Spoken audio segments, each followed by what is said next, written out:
World economy GST పెంపు Trump గారు ఎలా వేస్తున్నారో మనకు తెలుసు. అట్లానే యుద్ధాలు అయినప్పుడు సిచ్యువేషన్ వేరుంటుంది, సునకాలు వేసినప్పుడు సిచ్యువేషన్ వేరుంటుంది, ఇన్ఫ్లేషన్ రేటు, ఎంప్లాయీస్ తీసేయడం, అంటే ఇవన్నీ కూడా రాజు చావుకి 100 కారణాలు ఉన్నాయి. అక్కడ గోల్డ్ పెరగడానికి కానీ గోల్డ్ తగ్గడానికి కానీ ఇన్ని కారణాలు ఉన్నాయి. ఒకప్పుడు బడ్జెట్ తయారైతే ఇండస్ట్రీ పెద్దలకి వెళ్ళేది, గవర్నమెంట్కి తర్వాత వెళ్ళేది. ఇండస్ట్రీ పెద్ద పేరు చెప్పని పెద్ద పెద్ద బడాబాబులు వాళ్ళకు అనుకూలంగా రాసుకున్నారు బడ్జెట్, తర్వాత గవర్నమెంట్ వెళ్ళి ముద్ర వేసుకున్నారు. అది అండర్స్టాండింగ్ ఏంటనేది మనం ఇప్పుడు మాట్లాడాల్సిన సందర్భం కాదు. సో ఓవరాల్గా చూసుకుంటే డబ్బులు ఉంటే గోల్డ్ పెట్టుకోవడం మంచిది ఇన్వెస్ట్మెంట్. రానున్న రోజుల్లో కొద్ది తగ్గిన స్టెబిలిటీ ఉంటుంది, స్టేబుల్ అయ్యే అవకాశాలు ఎక్కువ పుష్కలంగా కనిపిస్తుంది. సార్ అయితే ఇప్పుడు మనం ఎక్కడ చూసినా కూడా ఇంత ముందు ఇప్పుడు గోల్డ్ ఎక్కడ దొరికిద్దో సిల్వర్ అక్కడ దొరికింది, ఒకటే షాప్ లో దొరికింది. బట్ ఈ మధ్య కాలంలో చూసుకున్నట్టయితే ఓన్లీ సిల్వర్ షాపులు, సిల్వర్ మాల్స్ తీసుకుంటున్నారు, గోల్డ్ పక్కన పెట్టేసి. దీనికి ముఖ్య కారణం ఏమంటారు సార్? ఇది 100% నేను ఏకీభవించాను. ఒకప్పుడు ఒక 20 years బ్యాక్ కలిసి ఉండేది, తర్వాత విడిపోయేది. కానీ ఇప్పుడు మీరు అడగడానికి బాగా పెరుగుతుంది. ఎందుకంటే ఎక్కడ డిమాండ్ ఉందో, ఎవడైతే ఏది ఎక్కువ కొంటాడో అదే కొనుక్కుంటాం కదా మనం. ఇప్పుడు బంజారా హిల్స్ అందరూ ఒకప్పుడు కొనుక్కున్నారు, ఇప్పుడు కొనుక్కోలేకపోతున్నారు, 4 లక్షలు అయిపోయింది. ఇప్పుడు మనం అందరూ ఉండాల్సిన దగ్గర ఉండాలని అంటే అందరూ ఎక్కడ ఉంటారో అక్కడే మనం కూడా ఉండాలి. నలుగురితో నారాయణ, కులంతో గోవింద. సో సిల్వర్ అనేది ఏంటి, సపరేట్ గా ఎంతమంది ఎందుకు పెట్టేవారు కాదంటే దాని మీద వచ్చే లాభాలు షాప్ రన్ చేయడానికి సరిపోయేది కాదు. ఇటు జీతాలు కానీ, పవర్ కానీ, ఎంప్లాయ్మెంట్ కానీ. ఇప్పుడు ఏమైందంటే అనుకోని లాభాలు, అంటే ఇన్ఫాక్ట్ గోల్డ్ కంటే ఎక్కువ లాభాలు. ఎందుకంటే గోల్డ్ ప్రతి దాంట్లో కూడా గోల్డ్ కొనుక్కుంటాం మనం. గోల్డ్ కొనుక్కున్నప్పుడు మీరు ప్యూరిటీ అనేది మిస్ అవుతుంది. ఇప్పుడు మార్కులు వచ్చాయి, బిఎస్ఐ, హాల్ మార్కు, అయినా నమ్మకం ఉందా, గ్యారెంటీ ఉందంటే చిన్న షాపులు కదా చేసేవాళ్ళు చేస్తూనే ఉన్నారు. అందుకని మిషన్లు కనుక్కున్నాను. నేను ఒక ఉదాహరణ చెప్తాను. కంట్రీ డిలైట్ లో ఫస్ట్ టైం మా మేడం నా మొబైల్ నెంబర్ నుండి ఆర్డర్ చేశాడు. ఆయన ఏం చేశాడు తెలుసా, ఒక ప్యాకెట్ కొంటే 4-5 ప్యాకెట్లు ఫ్రీగా ఇచ్చాడు. అది పక్కన పెడితే పాలు ఎలా టెస్ట్ చేయాలో మెషిన్ పంపించాడు నాకు. అంటే మీరు ఎక్కడైనా చూసారా? అంటే నా క్వాలిటీని అంత గ్యారెంటీ ఇస్తున్నానని మీరు కూడా నా పాలు చెక్ చేసుకోండి మిషన్, నా పాలతో వేరే పాలు చెక్ చేసుకోండి. గోల్డ్ కూడా తనిష్క్ పెద్ద పెద్ద షోరూమ్కి వెళ్తే మిషన్స్ ఉంటాయి, చిన్న చిన్న వాటిలో కూడా మిషన్లు ఉంటాయి. కానీ కొన్ని మ్యానిపులేట్ చేస్తారని విన్నాను, ఎంతవరకు మన దగ్గర ప్రూఫ్ లేదు. కానీ కొన్ని మార్కెట్లో మ్యానిపులేట్ చేసి మనకు కావాలి వేయింగ్ మిషన్స్ ఉన్నాయి. కూరగాయలు అమ్ముకునే వాళ్ళు చూడండి, కింద సెట్ చేస్తారు. డిజిటల్ వచ్చాక కొద్ది డిబేట్. ఒకప్పుడు మాన్యువల్ ఎగ్జామ్స్ రాసినట్టు క్వాలిటీ ఉండేది, తర్వాత మనం ఏమంటారు తెలియదు, మా బ్లాక్ స్పాట్ లో 4-6 ఆప్షన్స్ సర్కిల్ చేయాలి. ఏదో ఎగ్జామ్ పేరు నాకు గుర్తురావట్లేదు. అది వచ్చిన తర్వాత చీటింగ్ ఎక్కువైపోయింది, తక్కువ వాళ్ళని పెట్టారు. మరి ఎలా ఎక్కువైందంటే అంతకుముందు హ్యాండ్ రిటర్న్ రాయడం కష్టం, ఇప్పుడు ఆ షీట్ మార్చేస్తున్నారు. అంటే నీ నాలెడ్జ్ నువ్వు రాసిన షీట్ లో నువ్వు ఆన్లైన్ రాస్తున్నావు, మంచి నాలంటూ ఎగ్జామ్ పెట్టి రాసేసి ఆ షీట్ మార్చేస్తున్నావు. సో దానివల్ల నీకు అర్హత లేని మార్కులు వస్తున్నాయి. అంటే నేను రాయని చెప్తున్నా. అదే విధంగా గోల్డ్ లో కూడా ఇంప్యూరిటీ, ప్యూరిటీ, సిల్వర్ ఎంత ఉంది, కాపర్ ఎంత ఉంది, గోల్డ్ ఎంత ఉంది, ఇవన్నీ చూస్తున్నారు. సో ఇవన్నీ జనాలకు కూడా ఎడ్యుకేషన్ బాగా ఇస్తున్నారు గవర్నమెంట్. ఇంకా తెలుసుకో, చాలా మంది తెలియదు. చిన్న చిన్న షాపులకి, వాల్యూ లేని షాపులకి. ఇప్పుడు కాఫీ డే అంటే ఒక ఫేమస్, స్టార్ బక్స్ అంటే ఒక ఫేమస్, టాటా అంటే మోసం చేయరు అనే బ్రాండ్ ఉందా లేదా, గోద్రేజ్.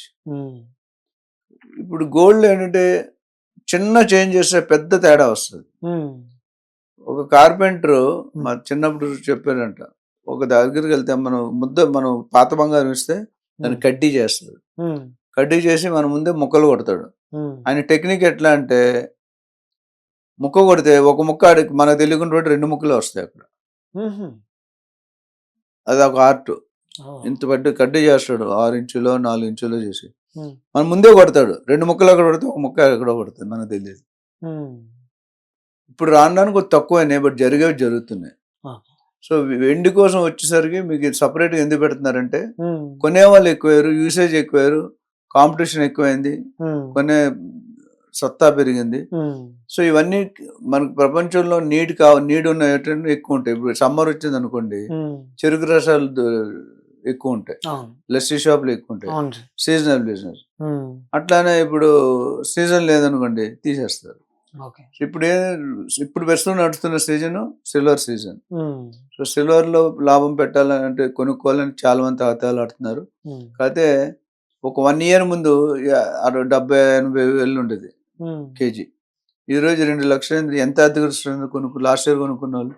నేను చాలా మంది బయర్స్ కి చెప్పాను, మీరు కొనుక్కోండి, రేటు పెరుగుతుంది. కొనుక్కున్న వాళ్ళు బాగుపడ్డారు. ఈరోజు ఫోన్ చేసి మా ఇంటికి స్వీట్ డబుల్ సార్ 1 సంవత్సరంలో డబుల్ చేయించేసారు నా ఇన్వెస్ట్మెంట్. రియల్ ఎస్టేట్ తో పాటు ఇది కూడా నేను చెప్తాను. ఎందుకంటే మనం ఎక్కడైతే ఇన్వెస్ట్ చేసాం మీరు కూడా అక్కడ. ఇప్పుడు రియల్ ఎస్టేట్ ఒక క్వశ్చన్ అడుగుతారు, ఎక్కడ ఇన్వెస్ట్ చేయాలి, ఎక్కడ రాజకీయ నాయకులు, సెలబ్రిటీస్, స్పోర్ట్స్ స్టార్స్, ఇండస్ట్రీ కొనుక్కుంటారు, మీరు అక్కడ కొనుక్కోండి బ్లైండ్ గా. నేను వాళ్ళ ముందే తెలుసు గవర్నమెంట్ లో ఏమవుతుంది, నెక్స్ట్ 1 year లో 4 cities ఏమొస్తుంది, వికారాబాద్ లో ఏమొస్తుంది, కొంపల్లి హైవేలో ఏమొస్తుంది, చౌటుపల్లి దగ్గర ముందే తెలుసు కదా.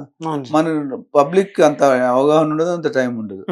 సో మా దగ్గర అనలిస్ట్ వచ్చినప్పుడు మేము ఇలాంటివన్నీ రోజు అప్డేట్ చేసుకొని ఆ ప్లేస్ చూస్తున్నాం. సో ఓవరాల్ గా సిల్వర్ మార్కెట్ కానీ గోల్డ్ మార్కెట్ కానీ 2026 లో అన్ప్రెడిక్టబుల్ ఉంటుంది. Okay sir. అయితే ఇప్పుడు తీసుకునే దాంట్లో కూడా దీంట్లో 24 క్యారెట్ ఒకటి, 22, 18, తర్వాత 9 grams 9 క్వాలిటీ కూడా వచ్చిందని చెప్తున్నారు. సో ఏం తీసుకుంటే బెటర్ ప్రజలు అనేవాళ్ళు, ఏ గోల్డ్ తీసుకోవాలి, 22 లేకపోతే 24, 18 క్యారెట్లు అది తీసుకో. మీరు యాంకర్లు భలే క్వశ్చన్ అడతారబ్బా, ఇరికించే క్వశ్చన్ అడుగుతారు. ఇప్పుడు మోడీ గారు 20,000కి తులం బంగారం అని పెట్టాడు, తెలుసా మీకు? అవును సార్. మంద లావు అయితే మజ్జిగ పలచన అవుతుంది అనే సామెత ఉంది. అవును.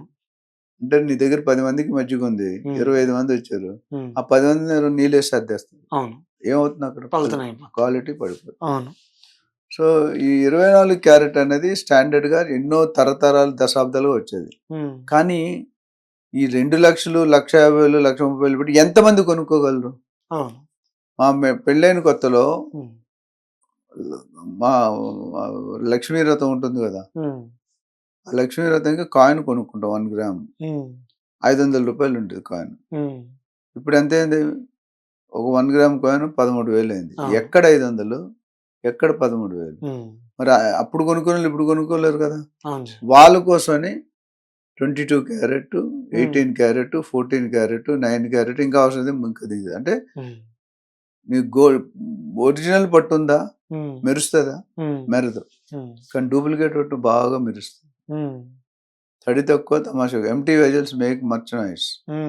సో ఇక్కడ ఏంటంటే క్యారెట్ తగ్గుతున్న కొద్ది షైనింగ్ పెరుగుతుంది. బయట వచ్చి ఒంటి మీద వేసుకుని 1/2 kg బంగారం, 2 kg బంగారం లేకుండా ఆడవాళ్ళు బయటకు వెళ్ళారు. ఈ మధ్యలో మగవాళ్ళకు కూడా బయటకు వెళ్ళట్లేదు.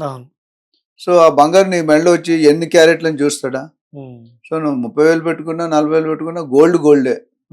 పబ్లిక్ లో నీ వాల్యూ నిల్చున్నా. నేను కూడా నీతో సమానంగా, మన అంబానీ అదానిలో కాబట్టి నార్మల్ పర్సన్ తో, మిడిల్ క్లాస్ పర్సన్ కంపీట్ చేస్తాను. సో అందుకని ఏంటంటే గోల్డ్ అనేది ఎప్పటికీ ఎన్నటికీ తరగని మమత. వేల టన్నులు పర్ ఇయర్ అంటూ ఇంకో దగ్గర ఇంకో రేటు తగ్గడానికి కారణం గోల్డ్ కూడా. యుద్ధాలు అయినప్పుడు ఏమవుతుందంటే వాళ్ళకున్న నెట్వర్త్ పడిపోతుంది. పాకిస్తాన్ మనతో యుద్ధం చేశారు, ఇంకొక 15 రోజులు యుద్ధం చేస్తుంటే వాళ్ళ పరిస్థితి కొలాప్స్, అంటే అయిపోయింది, డబ్బులు లేవు, అందుకని సరెండర్ అయ్యారు. ఒకవేళ నిజంగా చేయకపోతే వాళ్ళ దగ్గర సెంట్రల్ రిజర్వ్స్, అమెరికాలో అయితే ఫెడరల్ రిజర్వ్స్ అంటారు, నిధులు ఉంటాయి. మనం పివి నరసింహారావు గారు గవర్నమెంట్ లో ఉన్నప్పుడు మనం బతుకు అలాగే ఉండేది. అంటే మొత్తం ఖాళీ అయిపోయింది ఖజానా. అప్పుడు ఏం చేశారు, గోల్డ్ నిధులు ఏవైతే ఉన్నాయో రిలీజ్ చేస్తారు మార్కెట్లో. 2,000 టన్నులు, 3,000 టన్నులు, 4,000 టన్నులు చేసినప్పుడు మార్కెట్లో రేటు తగ్గిపోద్ది. ఎందుకంటే సప్లై ఎక్కువైంది. ఒక్కసారి 5,000 టన్నులు వచ్చింది అనుకోండి, కొనుక్కునేవాడు ఉండాలిగా. సో దానివల్ల రేటు తగ్గే అవకాశం, అది కూడా ఒక రీజన్. సో ఓవరాల్ గా మంచి ఇన్వెస్ట్మెంటే, కొద్దిగా ఆచి తూచి పెట్టుకోవడం మంచిది. Thank you sir.